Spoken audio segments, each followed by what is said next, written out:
परवरदिगार हर लम्हा माफ़ी दा मैं तलबगार बिस्मिल्लाहिर्रहमानिर्रहीम। कुछ सच्चियां ते कुछ कौड़ियां गल्लां दे नाल तुहाडा भाई तुहाडी खिदमत च हाज़र ते सलाम अर्ज़ करदा जी।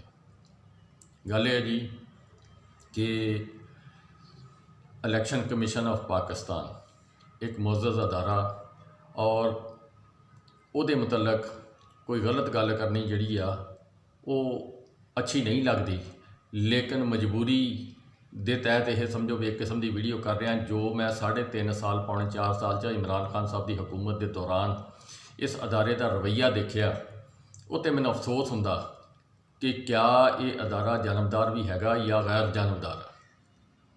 सवाल पैदा होंदे जी बहुत सारिया गल्लां जी जिहदे ते बहस की जा सकती है, लेकिन इस वक्त जिहड़ी सूरत हाल नज़र आ रही है वो एक ज़ाती रंजिश वाली सूरत हाल नज़र आ रही है। ये उत्ते कोई तबसरा करना भी कोई अच्छा नहीं लगता, क्यों अदारियां की इज्जत जिहड़ी आ वो सब तो मोतबर हुंदी आ और अदारे जिहड़े आ वो अपने आप जिहड़ा वा अपनी इज्जत और वकार जिहड़ा बहाल करदे अवाम दे विच।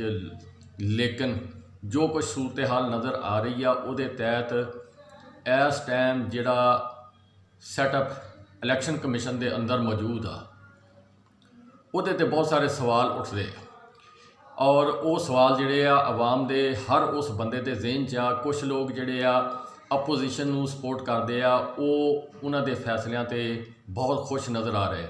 कुछ जिहड़े हुकूमती जिहड़े तलक रखण वाले जिहड़े सपोर्टर्स आ उन्हां दे ज़हन जिहड़े आ आखिर वो भी 1 करोड़ तो उत्ते यानी इमरान खान साहब ने 1 करोड़ 20 लाख या 16 लाख वोट लए सी। वो जिहड़ी 1 करोड़ जिहड़ा इंसान आ उहदा जिहड़ा सवालों के जवाब आ वो दरवाजे दे उत्ते ढेर होके खड़े आ और ये आने वाले वक्त दे विच जिहड़ा समझ लो भी तुसी एक सवालिया निशान बन के अगला इलैक्शन जिहड़ा तुहाडे सामने आएगा। क्या ये सैटअप के तहत वो जिहड़ा वा इलैक्शन आज़ाद होएगा? ये बहुत बड़ा एक सवाल है जी। यानी हुकूमत ने जिहड़ी भी तरजीह पेश की आ उहदे वो मुखालफत उन्हां दा वोट आया। इस तो ज़ाहिर यही हुंदा कि वो अदारा नहीं हैगा, वो एक अपोजिशन लीडर दे तौर पर किरदार अदा कर रहा। एक PDM समझ लो, दूसरी PDM कहा जा सकता वा। एक तो PDM है ना जी सरकारी जिहड़ी नज़र आ रही है वो हैगी इस टाइम नज़र आ रही इलैक्शन कमीशन। एक PDM हैगी है जी जिहड़ी सियासी आ। हुण ये इलैक्शन कमीशन जिहड़ा वा उन्होंने फैसला करना चाहिए कि क्या वो जिहड़े आ भी वो सियासी PDM या सरकारी PDM। गल करन लगे तो बहुत सारिया गल्लां जी इत्थे निकलदियां। ए जिहड़े फैसले होए आ इलैक्शन कमीशन दे इहदे उत्ते बहुत सारे सवाल आ जी। डस्का दा इलैक्शन होया उहदे उत्ते जो किरदार नज़र आया इलैक्शन कमीशन का वो एक सवालिया निशान है जी।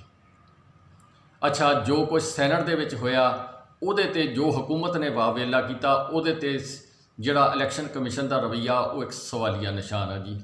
जिहड़े ज़िमनी इलैक्शन होए आ उन्हां विच खानेवाल का इलैक्शन, लाहौर का NA 133 का इलैक्शन वो एक सवालिया निशान आ इलैक्शन कमीशन के उत्ते।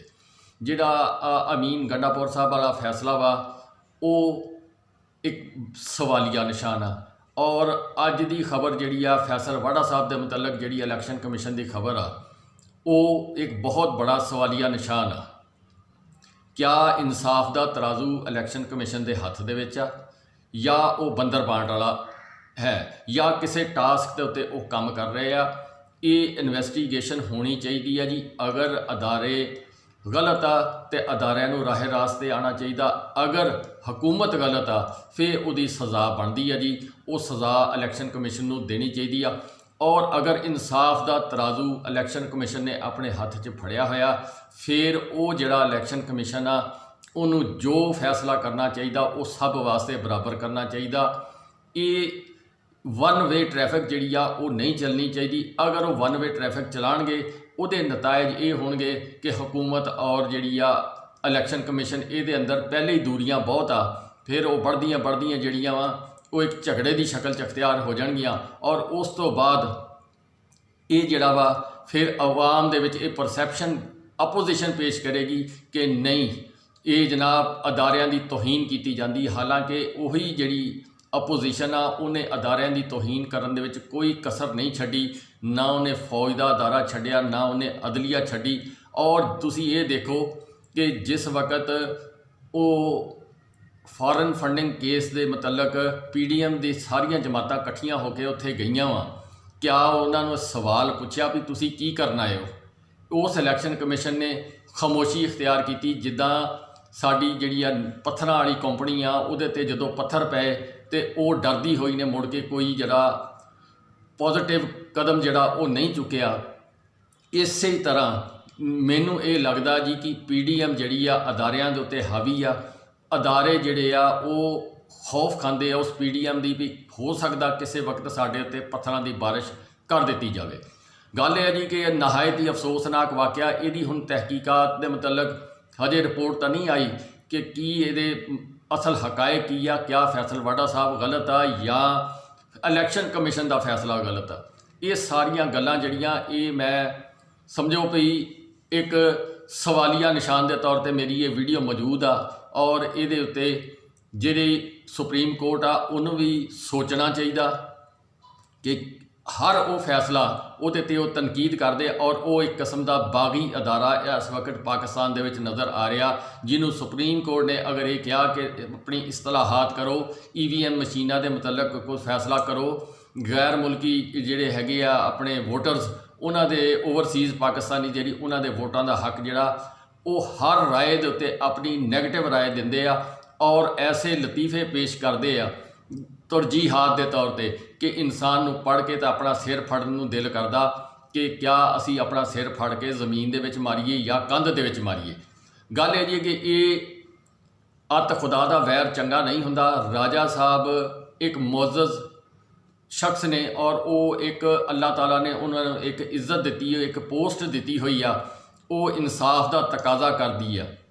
ਲੇਕਿਨ ਜੋ ਕੁਝ ਨਜ਼ਰ ਆ ਰਿਹਾ ਉਹਦੇ ਤਹਿਤ ਇਨਸਾਫ ਹੁੰਦਾ ਨਜ਼ਰ ਨਹੀਂ ਆ ਰਿਹਾ। ਔਰ ਆਇੰਦਾ ਇਲੈਕਸ਼ਨ ਜਿਹੜਾ ਉਹ ਇੱਕ ਬਹੁਤ ਬੜੇ ਸਵਾਲੀਆ ਨਿਸ਼ਾਨ ਦੀ ਤਰਫ ਜਾ ਰਿਹਾ। ਕਿਆ ਪਿਛਲੇ ਹੁਕਮਰਾਨਾਂ ਦਾ ਅਸਰ ਉਹਨਾਂ 'ਤੇ ਇੰਨਾ ਜ਼ਿਆਦਾ? ਕਿਆ ਉਹ ਕਿਸੇ ਦੇ ਕਹਿਣ ਦੇ ਉੱਤੇ ਇਹ ਕੰਮ ਕਰ ਰਹੇ ਆ?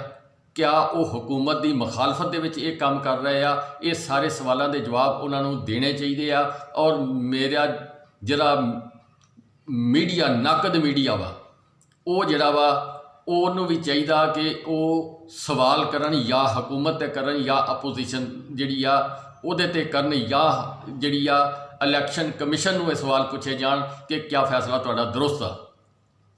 ਗੱਲਾਂ ਤਾਂ ਬਹੁਤ ਸਾਰੀਆਂ ਜੀ ਕੀਤੀਆਂ ਜਾ ਸਕਦੀਆਂ, ਲੇਕਿਨ ਇੱਕ ਸਰਕਾਰੀ ਅਦਾਰੇ ਦੀ ਇੱਜ਼ਤ ਔਰ ਵਕਾਰ ਦੀ ਹਸੀਅਤ ਦੇ ਨਾਲ ਮੈਂ ਕੋਈ ਐਸੀ ਤਕਰੀਬੀ ਗੱਲ ਜਾਂ ਕੋਈ ਐਸਾ ਜਿਹੜਾ ਗੱਲ ਨਹੀਂ ਕਰਨਾ ਚਾਹੁੰਦਾ ਜਿਹਦੇ ਨਾਲ ਅਦਾਰੇ ਦੀ ਕ੍ਰੈਡੀਬਿਲਿਟੀ ਜਿਹੜੀ ਆ ਉਹਦੇ 'ਤੇ ਕੋਈ ਹਰਫ ਆਵੇ। ਅਦਾਰੇ ਮੋਹਤਰਮ, ਪਾਕਿਸਤਾਨ ਮੋਹਤਰਮ, ਇਹ ਮੈਂ ਬਾਰਹਾ ਦਫਾ ਇਹ ਗੱਲ ਕਹਿ ਚੁੱਕਿਆ। ਲੇਕਿਨ ਅਦਾਰਿਆਂ ਦੇ ਉੱਤੇ ਵੀ ਕੁਝ ਹਕੂਕ ਆ ਕਿ ਉਹ ਇਨਸਾਫ ਕਰਨ। ਹਾਂ, ਅਗਰ ਫੈਸਲਵਾੜਾ ਸਾਹਿਬ ਦਾ ਕਸੂਰ ਹੈਗਾ ਤੇ ਉਹਨਾਂ ਨੂੰ ਸਜ਼ਾ ਮਿਲਣੀ ਚਾਹੀਦੀ ਆ। ਅਗਰ EVM ਦਾ ਫੈਸਲਾ ਗਲਤ ਆ ਤੇ ਉਹਨੂੰ ਕਲਅਦਮ ਕਰਾਰ ਦੇਣਾ ਚਾਹੀਦਾ। ਅਗਰ ਜਿਹੜਾ ਹਕੂਮਤ ਕਹਿੰਦੀ ਹੈ ਕਿ ਸਾਫ਼ ਔਰ ਸ਼ਫਾਫ ਇਲੈਕਸ਼ਨ ਕਰਾਇਆ ਜਾਵੇ, ਅਗਰ ਉਹ ਤਰੀਕਾਕਾਰ ਗਲਤ ਆ, ਇੱਥੇ ਨਹੀਂ ਹੋਣਾ ਚਾਹੀਦਾ ਸਾਫ਼ ਔਰ ਸ਼ਫਾਫ ਇਲੈਕਸ਼ਨ, ਤੇ ਉਹ ਬਿਲਕੁਲ ਠੀਕ ਆ ਜੀ। ਅਗਰ ਡਸਕਾ ਦਾ ਇਲੈਕਸ਼ਨ ਜਿਹੜਾ ਵਾ ਉਹ ਗਲਤ ਸੀ, ਉਹਨੂੰ ਦੁਬਾਰਾ ਕਰਾਇਆ ਗਿਆ, ਉਹਦੀ ਵਜੂਹਾਤ ਪੇਸ਼ ਕਰਨੀਆਂ ਚਾਹੀਦੀਆਂ। ਅਗਰ ਅਮੀਨ ਗੰਡਾਪੁਰ ਸਾਹਿਬ ਨੇ ਗਲਤ ਕਦਮ ਚੁੱਕਿਆ, ਉਹਨਾਂ ਨੂੰ ਸਜ਼ਾ ਮਿਲਣੀ ਚਾਹੀਦੀ ਆ। ਉਹ ਜਿਹੜਾ ਉਹਨਾਂ ਦਾ ਕੈਂਡੀਡੇਟ ਸੀ ਉਹਨੂੰ ਨਾਅਹਲ ਕਰਾਰ ਦਿੱਤਾ ਗਿਆ। ਉਹਦਾ ਅਗਰ ਉਹ ਜਾਇਜ਼ ਸੀ ਤੇ ਫਿਰ ਉਹਦੇ ਉੱਤੇ ਜਿਹੜਾ ਵਾ ਉਹ ਫੈਸਲਾ ਠੀਕ ਆ। ਅਗਰ ਉਹ ਨਹੀਂ ਇਨਸਾਫ ਨਾ ਦਿੱਤਾ ਗਿਆ ਫਿਰ ਉਹਦੇ ਮੁਤਲਕ ਵਜ਼ਾਹਤ ਪੇਸ਼ ਕੀਤੀ ਜਾਵੇ। ਆਖਰ ਇਹ ਕਦੋਂ ਤੱਕ ਜਿਹੜਾ ਵਾ ਪਾਕਿਸਤਾਨ ਦੇ ਅੰਦਰ ਇਹ ਚੂਹੇ ਬਿੱਲੀ ਵਾਲਾ ਖੇਲ ਖੇਲਿਆ ਜਾਏਗਾ? ਔਰ ਕਦੀ ਬਿੱਲੀ ਥੈਲੇ ਤੋਂ ਬਾਹਰ ਕੱਢ ਲਈ ਜਾਂਦੀ ਆ, ਕਦੀ ਬਿੱਲੀ ਮੁਫਾਦਾਤ ਦੇ ਤਹਿਤ ਥੈਲੇ ਦੇ ਅੰਦਰ ਬੰਦ ਕਰ ਦਿੱਤੀ ਜਾਂਦੀ ਆ। ਇਹ ਸਾਰੀਆਂ ਜਿਹੜੀਆਂ ਚੀਜ਼ਾਂ ਇਹ ਇੱਕ ਬਹੁਤ ਬੜਾ ਸਵਾਲੀਆ ਨਿਸ਼ਾਨ ਆ। ਮੇਰੀ ਹਕੂਮਤ ਪਾਕਿਸਤਾਨ ਅੱਗੇ ਵੀ ਅਪੀਲ ਆ ਕਿ ਕਾਨੂੰਨੀ ਰਾਸਤਾ ਅਖਤਿਆਰ ਕਰਦੇ ਹੋਏ ਇਹ ਜਿਹੜਾ ਮਾਮਲਾ ਵਾ ਇਹਨੂੰ ਸੁਪਰੀਮ ਕੋਰਟ 'ਚ ਉਠਾਇਆ ਜਾਵੇ ਔਰ ਇਹਦੇ ਉੱਤੇ ਕੋਈ ਲਾਹੇ ਅਮਲ ਅਖਤਿਆਰ ਕੀਤਾ ਜਾਵੇ। ਜੋ ਤਰਜ਼ ਔਰ ਰਵੱਈਆ ਇਲੈਕਸ਼ਨ ਕਮਿਸ਼ਨ ਦਾ ਨਜ਼ਰ ਆਇਆ ਵਾ ਹੁਣ ਤੱਕ 3.5 ਸਾਲ ਦੇ ਵਿੱਚ, ਉਹਦੇ ਤਹਿਤ ਉਹ ਜਾਨਬਦਾਰ ਜਿਹੜਾ ਵਾ ਉਹਨੂੰ ਨਹੀਂ ਉਹ ਮਤਲਬ ਕਿ ਫੈਸਲਾ ਕਿਹਾ ਜਾ ਸਕਦਾ ਜਾਂ ਗੈਰ ਜਨਮਦਾਰ ਕਿਹਾ ਜਾ ਸਕਦਾ। ਇਹ ਉਹਨੂੰ ਇਹੀ ਕਿਹਾ ਜਾ ਸਕਦਾ ਕਿ ਵਨ ਵੇ ਟ੍ਰੈਫਿਕ ਜਿਹੜੀ ਆ ਉਹ ਚਲਾਈ ਗਈ ਆ ਔਰ ਹਕੂਮਤੀ ਹਰ ਫੈਸਲੇ ਨੂੰ ਜੁੱਤੀ ਦੀ ਨੋਕ ਦੇ ਉੱਤੇ ਰੱਖ ਕੇ ਉਹਨੂੰ ਰੱਦੀ ਦੀ ਟੋਕਰੀ 'ਚ ਸੁੱਟਿਆ ਗਿਆ ਵਾ। ਆਖਰ ਵਜ਼ੀਰ ਆਜ਼ਮ ਮੁਲਕ ਦਾ ਜਿਹੜਾ ਇੱਕ ਸਰਬਰਾਹ ਹੁੰਦਾ ਵਾ, ਉਹਦੀ ਪਾਰਟੀ, ਉਹਦੀ ਜਿਹੜੀ ਹੁਕੂਮਤ ਆ, ਉਹਦੇ ਤਹਿਤ ਇਹ ਅਦਾਰਾ ਜਿਹੜਾ ਕੰਮ ਕਰਦਾ। ਇਹ ਖੁਦ ਬ ਖੁਦ ਐਡਾ ਖੁਦ ਮੁਖਤਾਰ ਜਾਂ ਇਤਨਾ ਜ਼ਿਆਦਾ ਤਾਕਤਵਰ ਨਹੀਂ ਹੋਣਾ ਚਾਹੀਦਾ ਜਿਤਨਾ ਕਿ ਉਹ ਨਜ਼ਰ ਆਉਣਾ ਸ਼ੁਰੂ ਹੋ ਗਿਆ। ਕਿਆ ਪਿਛਲੇ ਜਿਹੜੇ ਜਿਹੜੇ 72-73 ਸਾਲ ਸੀ ਉਹਦੇ ਵਿੱਚ ਇਹ ਅਦਾਰਾ ਜਿਹੜਾ ਵਾ ਇਤਨਾ ਹੀ ਤਾਕਤਵਰ ਸੀ? ਕਿਆ ਉਹਨੇ ਜਿਹੜੇ ਫੈਸਲੇ ਇਹ ਹੁਣ ਕਰ ਰਿਹਾ, ਕਿਆ ਪਿਛਲੇ 72 ਸਾਲ ਦੇ ਵਿੱਚ ਉਹਨਾਂ ਨੇ ਇਹ ਫੈਸਲੇ ਕੀਤੇ ਆ? ਅਗਰ ਨਹੀਂ ਕੀਤੇ ਤੇ ਹੁਣ ਉਹ ਇੰਨੇ ਇਨਸਾਫ ਪਸੰਦ ਕਿਉਂ ਹੋ ਗਏ ਆ? ਇਹ ਇੱਕ ਬੜਾ ਸਵਾਲ ਆ। ਲੇਕਿਨ ਫਿਰ ਵੀ ਮੈਂ ਇਹ ਗੱਲ ਕਹਿਣਾ ਕਿ ਇਹਨਾਂ ਅਦਾਰਿਆਂ ਦੀ ਇੱਜ਼ਤ ਔਰ ਵਕਾਰ ਬਹਾਲ ਹੋਣੀ ਚਾਹੀਦੀ ਆ, ਬਸ਼ਰਤੇ ਕਿ ਉਹ ਅਦਾਰੇ ਆਪਣੀ ਇੱਜ਼ਤ ਆਪ ਕਰਵਾਉਣਾ ਚਾਹਣ। ਇਹ ਮੇਰਾ ਸਵਾਲ ਅੱਜ ਆਵਾਮ ਅੱਗੇ ਵੀ ਆ, ਅੱਜ ਉਹ ਮੀਡੀਆ ਦੇ ਐਂਕਰ ਲੋਕ ਦੇ ਸਾਹਮਣੇ ਵੀ ਆ, ਅੱਜ ਮੇਰਾ ਹਕੂਮਤ ਦੇ ਜਿਹੜੀ ਵਕਲਾ ਦੀ ਇੱਕ ਉਹਨਾਂ ਦੀ ਕਮੇਟੀ ਆ ਜਿਹੜੀ ਉਹਨਾਂ ਦੇ ਕਾਨੂੰਨੀ ਮਸਾਇਲ ਨੂੰ ਹੱਲ ਕਰਦੀ, ਉਹਨਾਂ ਅੱਗੇ ਵੀ ਮੇਰਾ ਇਹ ਸਵਾਲ ਆ ਕਿ ਇਹਦਾ ਕੋਈ ਹੱਲ ਲਾਹੇ ਅਮਲ ਬੈਠ ਕੇ तय किया जाए कि आखिर आप क्या चाहते हैं। राजा साहब, हाँ जी, इन्हों पूछा जाए। इस तो अलावा सुप्रीम कोर्ट के अंदर एक पटीशन दायर होनी चाहिए जिहदे तहत इहदा एक बकायदा वे आउट, एक मैकेनिज़म तैयार होना चाहिए कि इलैक्शन कमीशन की हदूद की आ, इलैक्शन कमीशन किन्हां फैसलों के उत्ते गल कर सकदा, किन्हां ते नहीं कर सकदा।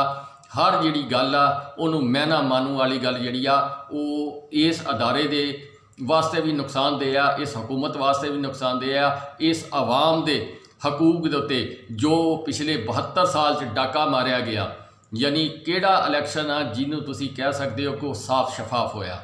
क्या उस वक्त ये अदारे सुते पे सी?